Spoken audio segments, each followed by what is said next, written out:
morning. Thank you for coming to see this program on fish mosaics. This summer, the reading program has to do with the Oceans of Possibilities is the title. So we're doing a lot of programs on fish and the different aspects of the Great Lakes, actually. So we do have a fish printing program coming up on Tuesday, June 28th at 1:30 in Sturgeon Bay. And that will be led by Michaela and Mark Holy. Mark Holy is a fish expert and has done fish tales with Crossroads for many years now. So I hope you can make it to that program also. Today we have Joseph Kaftan, who is a mosaic artist and lives part-time in Seattle and part-time here in Door County. He grew up in Wisconsin in the Green Bay area and in Whitefish Bay every summer, all summer. So he has a lot of experience here in Door County. Let me check here. Sorry. And you're seeing some of his mosaics right now. He's going to explain to us how he creates these mosaics. But before we get started with that, I thought it would be fun to hear about his background here in Door County. So I'm going to switch over to what he's, well, I guess we could switch over, we could leave that on now, but sorry. You can edit that. So let's hear something about your childhood in Whitefish Bay. What kind of fish did you catch?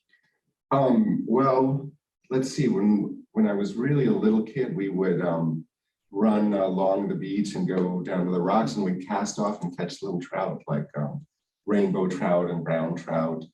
And then sometimes we'd go to the creek or to Clark's Lake and try to catch panfish, sunfish, and bass, and then later perch. So I grew up seeing those fish and excited about them. And one of my favorite childhood memories is running down the beach when the boats would come in to the boat landing, and we'd go down and stand there and ask to see the big trout and salmon that the old fishermen would catch.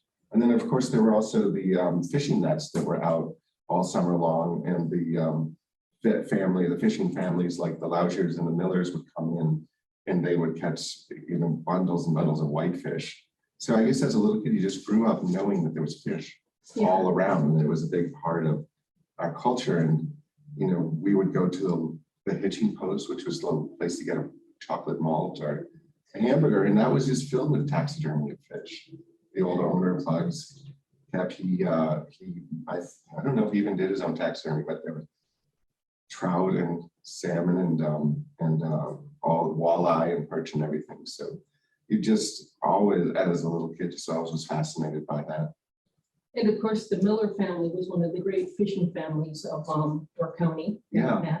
And then speaking of fishing families, our Friday, classic Friday would be, Mom would take us into Sturgeon Bay and we'd go to the fish market down underneath the bridge, kind of, was it called Andy's back then? Andy's Fish Market. Yeah, and then she'd buy chubs, she'd buy a big smoked salmon maybe. I'm not sure, it was lake trout maybe. Yeah. So all of my childhood, I was fascinated with the fish of Door County and just fishing. And my dad was a mosaic artist, and he had made a fish mosaic. It's funny because I always thought it was a salmon, but as an adult, I realized it was just a really huge bass. But that always stuck with me, that he had made fish art and that he could do that. Yeah. And tell us a little bit more about how you learned to do mosaics. Well, I studied in Madison. I had a minor in art, and then later went back to school and studied graphic design. Became a graphic designer for a number of years, and my dad, as you know, our dad was a mosaic artist, and sadly he had a stroke, and I saw his table of glass sitting out, and I thought, well, I'll make a mosaic and he can sit next to me and we'll talk about it. So we did that, and it was a lot of fun, and he really enjoyed it. So we made another one, and I got halfway through it and then he passed away. He lived to be mid-90s. He had a good long life. But I put the mosaic, half-done mosaic in the basement and just didn't think about it for about 10 years. And one day I pulled it out and I thought, well, I should finish this. I finished it and I enjoyed it so much. I thought, I got to make another one. And I saw that fish on the wall. And so I decided I'm going to make a trout just like Dad made. And very quickly, people responded and said they'd like to have a mosaic, a fish mosaic. So I just started doing it as much as I could. And that's been about 10 years now that I've just been making mosaics whenever I can. And it's been a lot of fun. I really enjoy it. And I get to integrate it into my childhood here. The fish planks that I usually do, I go out and find these, well, there's a wonderful purveyor of hardwoods in Seymour, Wisconsin, and I bought lots of these hardwood planks. And then I draw a fish on it, and I paint it, and then I make a fish mosaic on it. And my thought about that is that it's sort of my version of the taxidermy, that, you know, instead of going out catching the fish and having it stuffed and put on the wall, I have this translucent, beautiful version of it. So that's how I think of sort of like passing on my heritage, my love of fishing in Door County as a little kid in my work now. Mm-hmm. And I'm showing now your the camera with your fish that you're in the middle of working on right now. Mm-hmm. Now, what kind of tiles was your dad using? Was Dad using, and what kind of material do you use? And how do you choose which material? Mm-hmm. Good questions.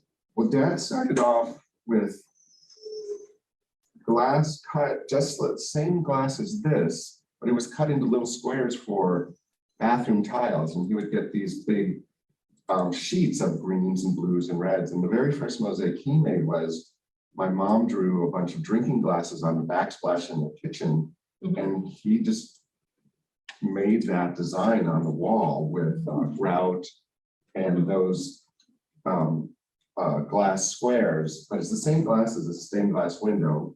They're just cut into squares. And then he discovered an ancient kind of glass that came out of near Venice called Smalti from Italy. Mm-hmm. And he started importing that and making mosaics. I actually don't have a sample of that with me today.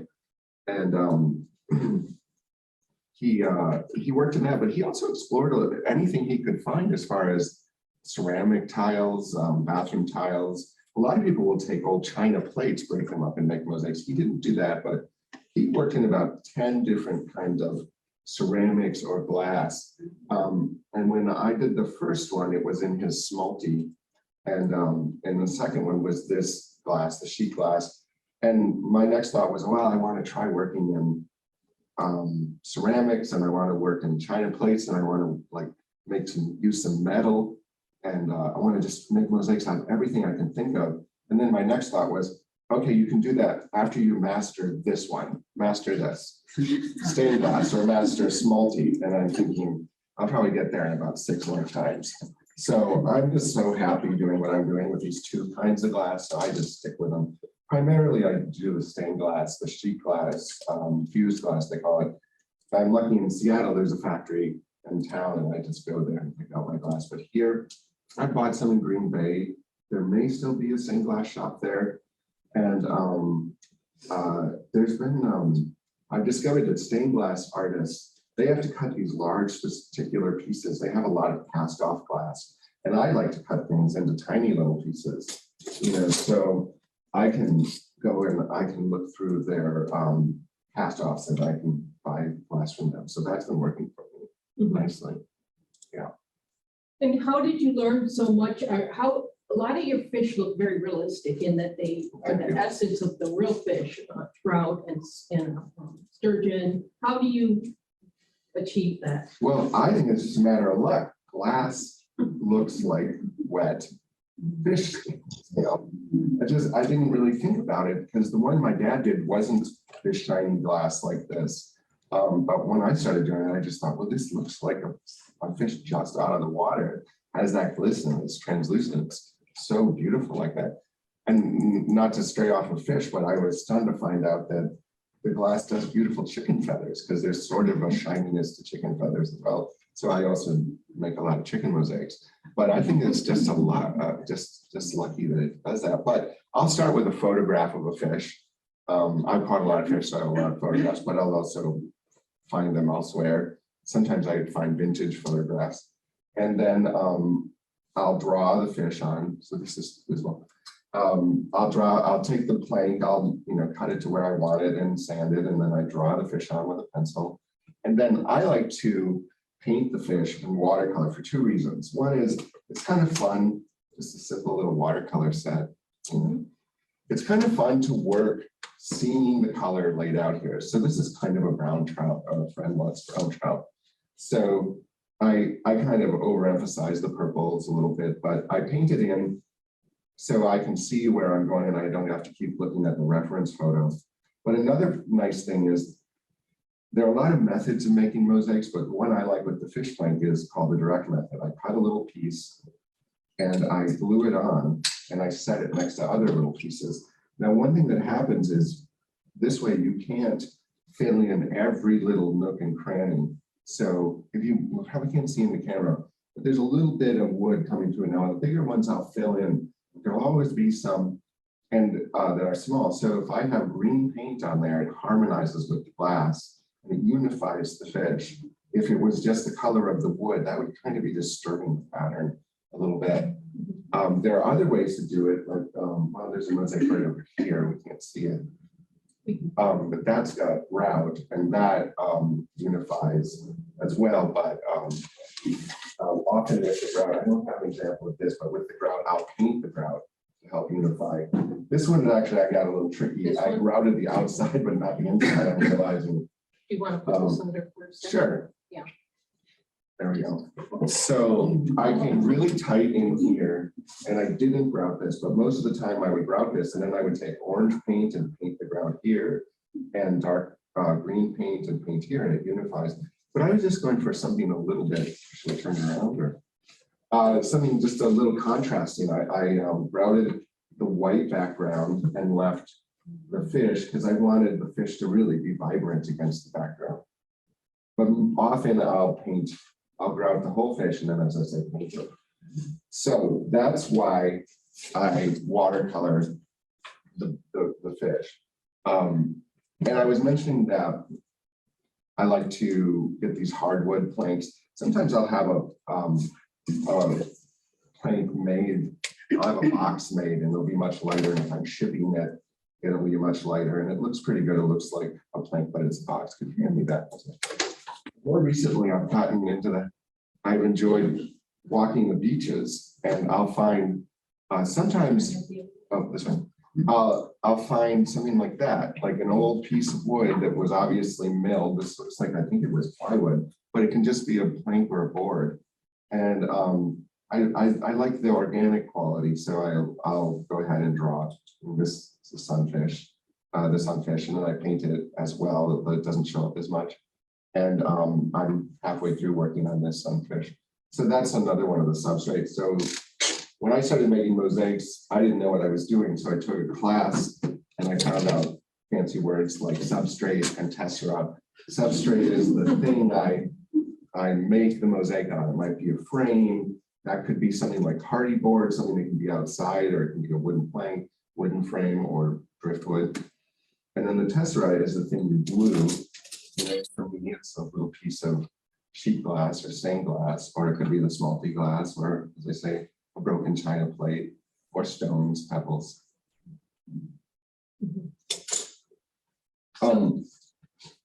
Should we just keep talking about making this mosaic or making a mosaic like this? I'd really like to see how you actually approach it. I just can't comprehend it. I've tried to do it myself and get the pieces the right shape. How do you do that? How old was he as a boy when you were with your dad? You said, That wasn't very long when you ago. made your first one. My first one I made in 2006 or 2004 with your dad? with my dad. Oh, really? He made mosaics, and I mean, in my family, my mom was a painter and a photographer. Dad was a lawyer, but he made mosaics and he made wood carvings, and we sort of let him do his thing. And it wouldn't have felt fair to make mosaics while he was making mosaics. That was his territory. But he made them with his wife did the drawings. Yeah, Mom would do the drawings, Dad, and his often had more of folk quality. They don't look like mine. Mine are more realistic, and it's funny because when I started making them, I thought that the first fish I made kind of looked like this. And I thought, well, that looks good. I like it. But I think any person who sat down here to take this glass and these tools to make this fish would have made it exactly like me. That's what I thought, until I started helping people try to do it. And I realized, no, that's not true. Nobody's making them exactly like me. So there's a reason Dad made it. His the way he made them, and mine are different. I don't know why, but that's just part of who, expressing who we are as people. Do you think your graphic art training plays a part in that? Absolutely, it does. What part does it play? Well, for one, I had a color class, and I think that my favorite thing about my mosaics are how I use color. And I think that I learned that in the class. And I also think that learning to make, use illustrations in graphic design helped sort of my sense of realism in the mosaics. I'm sure there are other ways it's coming through that I'm not thinking about, but definitely I feel like, but also just growing up with creative parents and taking a few art classes in high school, I think helped. I would love to have, it'd be amazing to think of what I would have made as a mosaic as a kid, but it would be different, but still have my personality in it. So I go to the mosaic or the glass store, and if you buy the big sheets, it's more expensive. So I try to buy boxes of shards because I don't need the pieces big and it's much less expensive. So in my studio in Seattle, I have a box that's all blue, a box that's all green, and it's nice and organized. But here, this sort of gets mixed up together. This is how my studio is in boxes that I bring up from the basement a couple months out of the year. But so I like to use smaller pieces for the body of the fish, and then I like to use longer pieces for the tail and the fin. And I just want to point out, I'm really lucky to be here in Door County and have good friends like Jeremy Kaftan and Stephanie Trenchard, who are glass blowers in Sturgeon Bay, because they make something called a cane, and they wrap glass together. I don't understand it, and I'll say to them, I want it black in the middle with a little speck of white covered, surrounded by yellow. And they make these long canes, and then I take this tool and here's a little bit of it, but they give them to me at like 3 feet long, and then I cut it off, and then that becomes a perfect fisheye. I can make my own fisheye, but I just love the way their eyes look. So that's how that piece, which looks so different than everything else, is made, or where it comes from. Excuse me. They do brilliant work. They do. And they're incredibly supportive of anyone making art. I think they were the first gallery I ever hung mosaic in as well. Yeah, I think so. Yeah, they were so supportive. So if I want to make, continue to fill in this green background, I'll take a piece of green or this one, and this is called a nippers. So one thing I noticed with my dad is he didn't cut the glass or the tile as much. He didn't have this. He had a kind of a wire cutter that just crushed glass. And when he taught me, when he had, had a stroke, he taught me, I was like, I couldn't do it. I was just crushing everything. And then when I took the class, they said, well, you need this. And boy, you would have loved this tool. Anyway, nippers. So you have these 2 wheels and you put it in a round piece of glass and you just nip. And you can get really intricate and make specific things. But for me, if I'm doing scales or feathers or something, this is fine. And then glue. Where's the glue? Oh, I maybe didn't bring the glue. I have something. Okay, if you have some glue. I use something called Wellbond, but Elmer's will work. Anyway, so I dip it in the glue and then I set it there. And and it dries pretty quickly, but that's how I cut smaller pieces. So with this fins, like that, if you look at the salmon mosaic, and I think all of them, I like these long, thin, narrow pieces, and you can't get that with this. This just cuts little arcs. So what I do is I take a piece, or I'll take this piece, this, and this is called a glass cutting knife. It's got a little round circular blade in it, and there's oil in it to keep it fluid. And you can put a ruler on it and a straight edge, and you can cut really straight. But I'm kind of a little more organic. I just try to make it nice long. It cut and it scores it. And usually it'll break pretty cleanly. Not always. Sometimes different glass has, I don't know the nature of glass, but it has different quality. Oops, and I broke that one. So that happens. So maybe I wanted it longer and I didn't get it.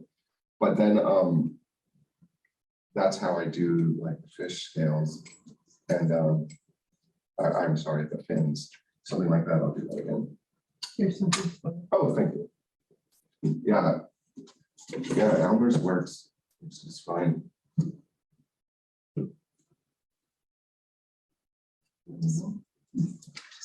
So, yeah.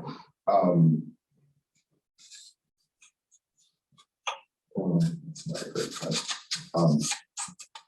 There's you can cut arcs. Yeah, this was not a good cut. I can make, and then so you just pressure down. You know, some of the glass, like that piece of glass, has a little wrinkle there, and so it was really hard to get an exact cut. But this one looks clean. So if I want like a nice long arcing fin, and you can do like beautiful shapes. Like if you're making a landscape, you can do beautiful leaf shapes. You can get intricate, and then you can, you know, cut in and have something a little more specific of what you want. Yeah. Yeah. Okay. So some of my other tools are, the most important tool for me is a nice tweezers. I like these. These are medical tweezers, I think, that I get in the mail. And then I don't think I remember the name of all of the tools, just pliers, but it's flat, and when you pressure the glass, it doesn't, like regular pliers will snap it, will break it. What else do I use? Obviously pencil and scissors, and sandpaper for like cleaning up pencil marks, and anything else I can clean up. What else to say about making this kind of mosaic? Do you put a finish on it? No. How long would it take you then when you cut down all these teeny pieces to make that? The one right here. Oh, this one? Yeah. I would say that the fish took about a good day's work, a whole day. One day? This one right here. That's Probably about amazing. 8 hours. Really? Yeah, I thought, and then the background's probably another couple of hours, and then routing it. But I would have thought weeks. when I start to work, I just work and I don't do anything else. And then I also was told by other mosaic artists that I'm as fast as anyone's seen. And that glue actually holds it. Oh, yeah. Yeah. That's amazing too. Yeah. A lot of times I'll finish a mosaic and the whole thing will be in wet glue and you can see the glue, and then I'll take a picture and realize that the whole thing's wet because I went fast enough. But then I have to remember to go take a picture of it after it's dry. Oh. Yeah. What if Take a you're couple doing hours. something that's going to be outside? What would So you do? yeah, that's a really good question. These are all indoor mosaics. The weather will destroy that glue, the well bond, and it'll start to deteriorate the wood. I think like our father did some kind of durable glue on plywood in the 1950s, and we have these bird mosaics, and they're really bad shape now. They're completely falling apart, but you can still kind of enjoy them.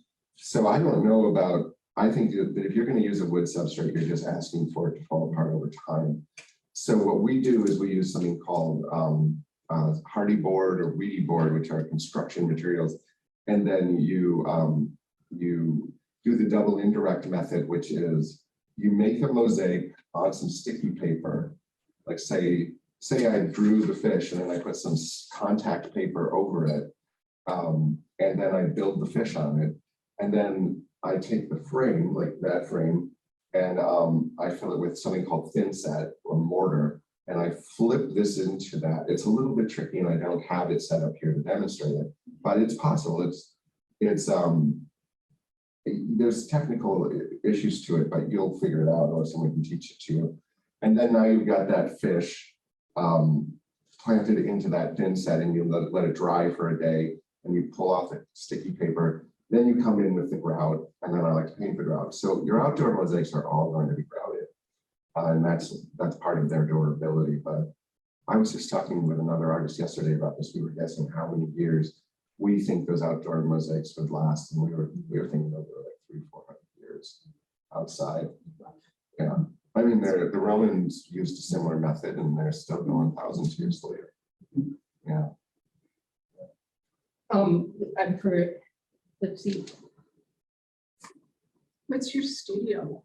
Yeah, yeah, Well, that's a good question. my studio here is a table in a room with lots of light, and it's really wonderful, but I have to pull the boxes out from the basement and set everything up, and that takes about an hour. But because it's a shared house and there can't be any glass on the floor, it takes me like 3 hours to clean up. So when I come here for 2 weeks, I think, do I really want to do it? Do I want to make the mess and then have to go through the whole room and fine tooth comb? But I think I bought my house in Seattle because of the garage. It has a 2-stall garage, and it's now my studio, and that's my paradise. I have walls of plastic boxes of glass. I have walls of frames and racks from Home Depot of hardwood planks, and I have a massive table. I mean, it's all overkill, but it just makes me so happy. I never have to clean it up if I don't want to.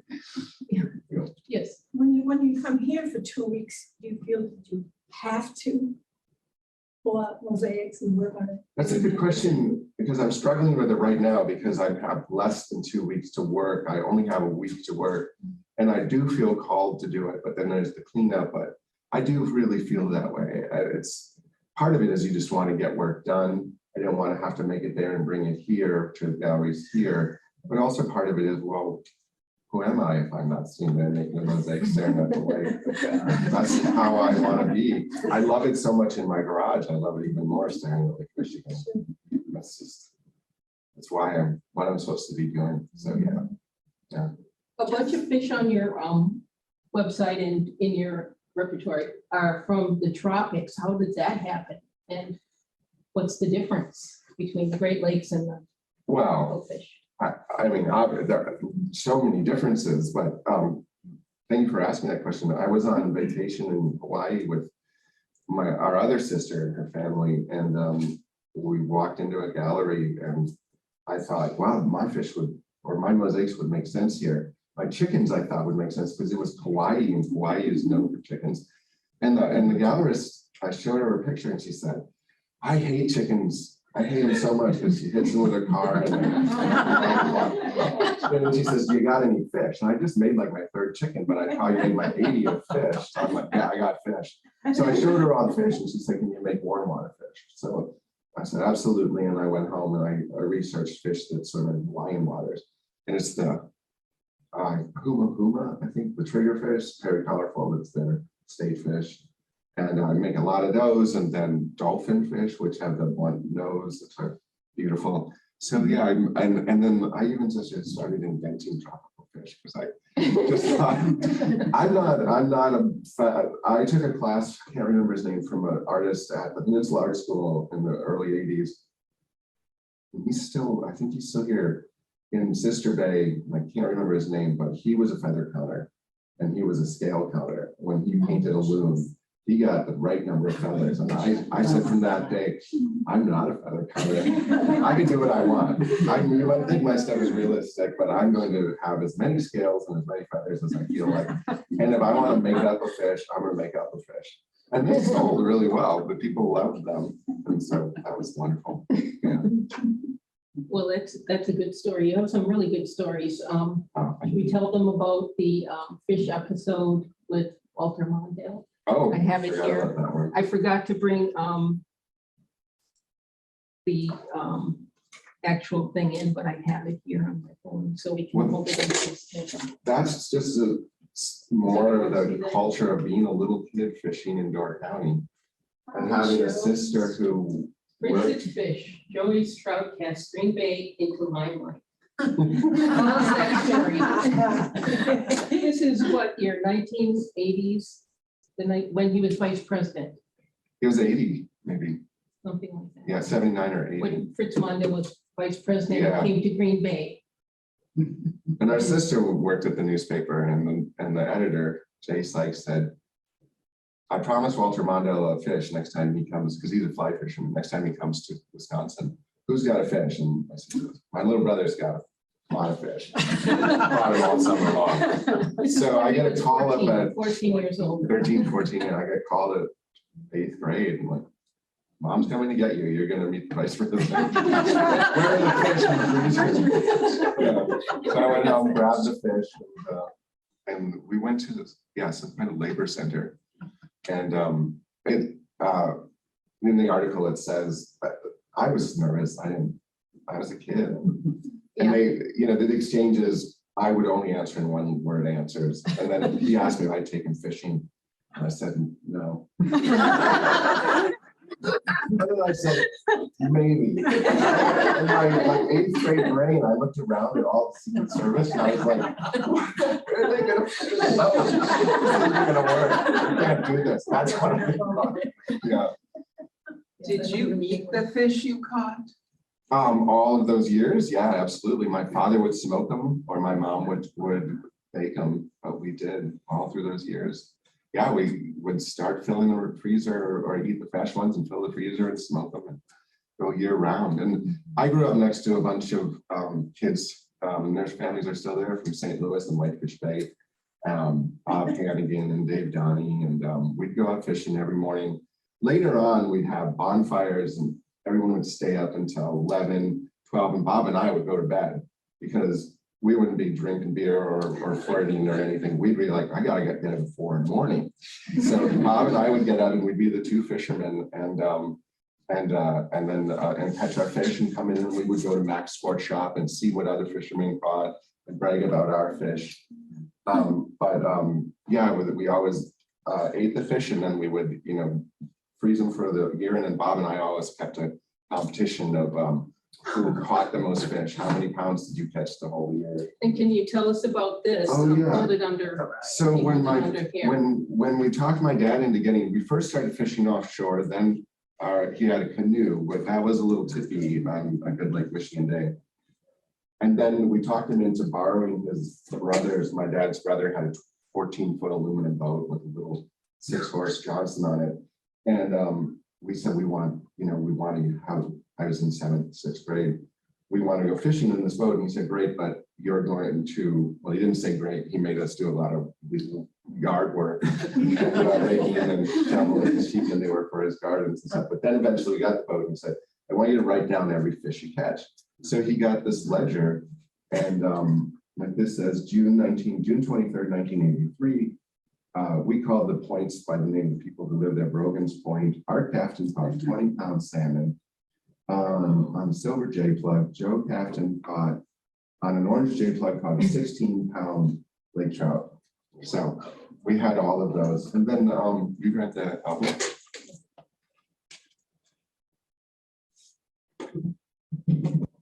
This is pretty remarkable. Yeah, and then of course we, took photographs. And there's my brother and my dad's friend and my brother's friend, and that's me about 15 with a little rainbow trout. And since I mentioned I gotta find Bob Hannigan, because he and I were fishing partners. There's Bob. And they used to There's plant Bob. more fish in the Doesn't lake, look- and that's why they caught so many. Well, a lot of, you've had talks with people who know about that. You've had Dan Egan, who I grew up with a little bit, come in and talk about the fish of the Great Lakes, and we've had amazing people. And what I know is that the alewives were coming into the ballast of ships and then overwhelming the lake, and so they decided to plant salmon in the 50s and the 60s maybe. And then the salmon were eating all the alewives, and then this sports industry started with catching the salmon. Also the lake fish. I really the lake trout. I don't know much about this. I'm sure that there are people in this room who know a lot more about Well, that. Dan Egan's book, And then if you've read Dan Egan's book, The Death and Life of the Great Lakes, has a Yeah. lot of information about it. From my experience, you could catch these little trout off of the shores, but we didn't know that you could catch these big fish right in close. I don't know if that's something that happened in the 70s when there was a big enough population of them planting, I think they plant the salmon from Columbia River hatcheries, yeah. And I don't know where the trout come from, but then suddenly we realized we could catch these big fish from our little boats with our little Zepco 33 reels. Mhm. And it was exciting. It was very exciting. And then here's another So we incident. got rid of our boat a long time ago, and then I became a kayaker in the 90s. And then I decided, can you catch a big salmon in a sea kayak? I mean, they're fishing kayaks, so they're very stable, but sea kayaks are tippy. So I just started trolling, and then one day I looked into this big 24-pound salmon, and it took me an hour and a half, and it took me on a ride out to the 1 mile buoy. And it was an amazing experience. So I wrote about it in the Sea Kayaker magazine, published it. They're no longer in business. Yeah. Yeah. And they even made an illustration of me. Fitter back now. That's hilarious. Yeah. So that again, and you know, that would have been 04. And then I made that first mosaic in 06, but I think I have made a mosaic of sometimes I'll make a mosaic based on a specific photograph of a specific fish. Like I've had friends send me photos of fish, and then I'll try to make that exact fish. And sometimes they'll say, I just want a rainbow trout. And so I can, you know, it can be less specific, but yeah, all of the fishing I do. And I just went to visit a friend, our childhood neighbors from De Pere. I just visited them in Florida, and her husband is he's a big fisherman down there. He loves catching snook. So I brought a Snook Mosaic, which is a kind of like an elongated, big looking bass that's really strong and fast. So I made a Snook Mosaic and brought it to him down there. And then our other sister has a friend who lives on Cape Cod, and they like to, I don't know if they eat mackerel, but she wanted a shoal of mackerel. I had to look up what that was.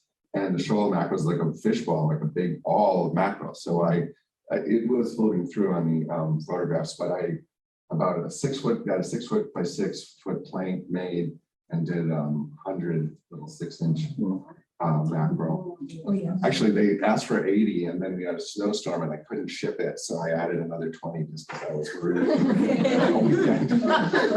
But it was fun. It looked good. Yeah. And we grew up right over there. We grew up going out for fish up there, of course. And my dad's favorite fish was lawyer. And so I just made a lawyer, burbot. If you go to is it the Greystone? They have a stuffed lawyer burbot in the Greystone bar in Sturgeon Bay. You can see what they would look like. Also, I think they serve them at Merrick's, but also AC Tap, and then in all the restaurants, I think, in Washington Island. Yeah. Joseph, I know that you give yourself a lot of artistic license. But are these fish like pretty close to the size that they actually are in life? Is that a thing that you consider when you're making them, or are you just making them as big and small as you are feeling at the time? It makes me sad to not approximate. Like, I don't like to do a northern pike this big. Right. I want it to be nice and long, so I try. And that brings me up to the example of the biggest fish I've made to date was when I saw a photograph you posted on Instagram of a sturgeon that washed up in Potawatomi Park. And I thought, it's about time I do a sturgeon, and sturgeon are big. So I got a 5 foot. I was out on my plank. kayak. Yeah, Wow. I've got a 5 foot plank and got to work on a big sturgeon. So, That's very frustrating. Where is that? oh, it's in a home in Philly's Harbor in the wood. Yeah, and there's another one, not quite as big, but almost in the gallery in Fishing. And look Edward Orchard Gallery. who's joined us, your brother Andy. who's Oh, a there we go. Fishing He partner. grew up food fishing with us, him and Bob Hannigan. Yeah. I think he turned his video. There he is. Speaking of lawyers, I mean, they were called lawyers because they're long. I mean, eels are long and narrow fish. So this is long and narrow fish. But we have lamprey eels, and what lamprey eels do, they suck blood. So they got the nickname lawyer because they. And those are in Lake Michigan? Yeah, and you can get them, I mean, You can eat them. well, there are a lot of lawyers in my family. My dad was a lawyer and that was his favorite fish. Yeah, I think AC Taps serves lawyer, but I know Nelson's on Washington Island. They do a beautiful job of it, yeah. Any more questions? How do you keep from cutting your fingers? I don't. Yeah. Ever. I just got my tetanus shot redone because I cut my fingers every single day. Oh, So, yeah, I don't know, not maybe every single day, but sometimes 3 or 4 times a day. And I mean, you could talk to other mosaic artists but this happens and it's never more than a drop of blood. It's never more than a nit. And the only problem is if I hit this finger and I have to put a Band-Aid on it, I can't access my laptop, which uses a fingerprint. That's the only like bad thing that comes. I've never cut myself more than a couple of drops. Honestly, as a glass mosaic artist, my big fear is that I'll walk by something like this hanging out and I'll slice myself. And that's never happened, and I'm very thoughtful about it. But all of what I'm doing doesn't cause issues like that. But when you do this and you hold it, sometimes it just snaps that glass a tiny bit into your finger. But that's how I cut myself, is the snapping, and then it just snaps in. So you get these little nicks. have you tried gloves or something? Yeah, I don't like the feel of it, and it doesn't really stop the cut unless it's a bigger glove. But like dishwashing gloves, it just cuts right through. Oh, Yeah, well, gardening gloves would work, but I don't like the cut. And it doesn't hurt, and it doesn't amount to anything, just using disinfectant. In fact, somebody made for me Band-Aid boxes that have my mosaics printed on them. So that was a mosaic studio that did that for all their customers. So it's just a reality of it. And it's a smalty. Can you tell us what smalty is? And So from Italy. yeah, it's glass made in Italy, and they pour it out into these big pancakes or pizzas they call them. And then they cut it, and they usually cut it in these little rectangles like the size of a Pez, like a little brick. And then you just use those. And if you see the old, a lot of the ancient Greek and Roman mosaics are using stone, but some of them use smalty. And they kind of adhere to that square or rectangle shape. I like to buy chunks of the big pizzas and then integrate bigger pieces to mix in. Just I like the flow of that a little bit better. Are they as sharp as the stained glass? Yeah, it's thicker But they're and it's sharp. opaque, usually almost always opaque, but it's just sharp, yeah. Mhm. And is that something that's readily available? Is that a material that's as easy to purchase as other materials? You have to purchase it from Italy, and it's quite expensive. Yeah, that's what. But some back in the 20s, some of the brothers, it's an island off of Venice called Lido that I think has most of the manufacturers of smalting. The 2 brothers left and moved to Guadalajara, Mexico, and they've been making smalty since then. But they have different minerals in their glass there, and so it looks a little different. And they cut it in a little different shape, and so I also order Mexican smalty, and I love that. I'll tell you a funny little story is that I saw a mosaic online and it was really beautiful. And I emailed the guy and I said, "What is this material? I don't recognize it. It looks like smalty, but it's different." So oh, that's Mexican smalty.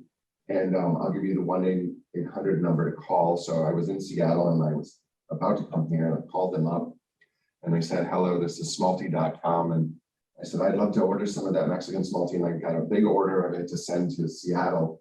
And then just as I was about to hang on, I said, "Just out of curiosity, smalty.com, where are you located?" And she said, "Oh, you won't know it. It's just this tiny town called Pulaski, Wisconsin." And I was like, "I'm going to be in Pulaski on Friday. I keep my car there from the airport." So I went there, and and her name is Snook Mosaic. And I saw her work, or her shop and all of her work, and I've been buying smalty, Mexican smalty from her ever since. And she came up the next day and saw my dad's work, and it was just so much fun. There's all this great serendipity in the mosaic world. Yeah. Well, any other questions? do you give classes in Well, I taught the program through Gibraltar High School. I did that, I think, once. I was gonna do it twice. And I'd love to do that again. And I've taught classes to friends, but I haven't officially started teaching, but I have it in mind that I'm gonna move permanently to Dark County in about 2-3 years, and I expect to offer workshops at that point. Yeah. Do you mind if I take a picture of all of you guys?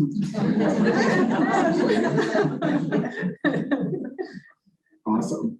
Can I take a picture of you? Absolutely. You can take pictures of any of my work or anything. And yeah, and you can see my work at Edgewood Orchard Gallery. And if you ask, they'll show you to the lounge room that is normally roped off. And they have a whole wall of my stuff. So you ask to see that. And then, yeah. And then Bearded Heart I started portraits in the lockdown. And they take them twice as long, but I made about 14 of them. And 3 of them are at Bearded Heart, and 1 of them is at Coffee Lab. I try to be in all the good coffee places. I'm in Wallace. They're beautiful. I like the portraits a lot. Thank you. And what else do you do besides fish and portraits? Chickens, beets, water abstracts, driftwood, gnarly driftwood abstracts, and a lot of landscapes. I have a show in a gallery in Portage, Wisconsin called the Drury Gallery the month of September, and it's all water themed. Water. Yeah. It's the obvious thing that presents itself when you look at my work. I love water. I love everything. But yeah. Any more questions? Yes. Are you familiar with the 25th Street Mosaic in San Pedro, California? I'm not. Oh. It's 200 feet long. Oh, I'd love to see that. It's a wall, of concrete retaining, Mhm. 200 feet long, 10 feet high. Wow. And a mosaic artist by trade would have classes on Thursday nights in her studio, and people would drop by and make little things. And the idea came from that. Oh. Got Do you permission. know the artist's name? Yeah. She has pictures. I've got pictures I can find right now. I'm sorry. But so she got the community involved, and people started, well, they wanted to put their boat on part of this Nice. mosaic, little pieces mostly. And somebody wanted to put their house and a trolley and all kinds of things like that. So part of it is all from the sea, and the other is shows things from the town of San Well, Paulo. how beautiful that it integrates the community in that. Yes, it's dedicated to the hardworking people of San Pedro. And there were approximately 600 people contributed to this. They would come to her studio, and she would give them an area to fill a section. Mhm. And it is, when I find the pictures, I'm going to show you. It's just right. Wonderful. I recently participated in something like that. There's a mosaic artist in Bend, Oregon, but she's from La Crosse, Wisconsin, and Kate Kerrigan. And she just got in her Subaru during COVID, like for 2 years, drove the whole country and went to every mosaic artist she could track down and had them do a piece this big. And she came to my garage in February. And you can find her project online and see that work. And this was abstract, but it's similar. And I think mosaic is a good medium to bring people together in that way. What a wonderful thing. You know, we had a chance to meet her. It was all serendipity. Julie Bender, I'm gonna get the website for you. And I asked her if they gave her the key to the city, and she said, well, they did before it was even finished, Nice. because it was so fabulous how it brought people together. Very nice. Two years. Wow. I was gonna say in Sturgeon Bay, I believe there's some kind of an arts committee now that are trying to do more community-based. They're doing art. some murals coming Now out. that, maybe you could talk to somebody about that idea. That would be a great idea. Yeah, the arts board. Mhm. Now, talk to Helen, she Yeah, would they know. meet, in fact, I think next Wednesday at 8:30 over at City Hall. They have a room upstairs where they meet. And you can like just come and if you have an idea about a project or something that they can see if they can facilitate. Well, this has been a really wonderful program. I learned a lot, even though I've been around these mosaics forever. Thank you very much, Joe, and thank you all for coming. Yeah, Thank thank you. you.